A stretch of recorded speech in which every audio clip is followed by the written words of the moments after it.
वुज़ू के मसाइल में एक लफ्ज़ बयान किया जाता है मसाह, सर का मसाह करना। तो मसाह का माना और मफ़हूम क्या है? उलमाए किराम ने, फ़ुक़हाए किराम ने मसाह का माना ये बयान किया है कि जिस जगह का मसाह करना ज़रूरी है वहाँ पर पानी की तरी का पहुँच जाना मसाह कहलाता है।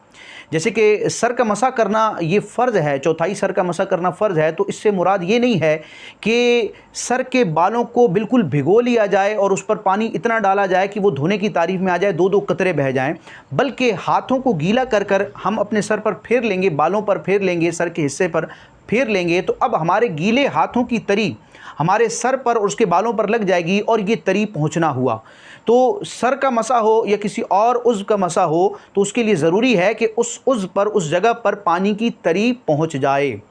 और धोने का माना मफ़हूम ये बयान किया जाता है कि जिस जिस्म के हिस्से को धोना शरन लाजिम है वुज़ू या गुस्ल में, तो धोने का मतलब ये है कि वहाँ 2 कतरे पानी के बह जाएँ। वुज़ू और गुस्ल में जहाँ भी धोने का लफ्ज़ आएगा तो उसका माना और मफ़हूम ये होगा कि जिस्म के उस हिस्से पर, वहाँ पर जो बाल हैं, खाल है, कम अज़ कम 2 कतरे तमाम उस हिस्से पर बह जाएँ। अगर 1 कतरा बहा या बिल्कुल कतरा ना बहा बल्कि सिर्फ पानी की तरी पहुँची जैसे कि मसा में होता है, तो अब ये मसा होगा, धोना ना होगा, और जब धोना ना होगा तो वो फ़र्ज़ अदा ना होगा। अल्लाह पाक हमें शरई मसाइल को समझने और उन पर अमल करने की तौफ़ीक़ अता फ़रमाए।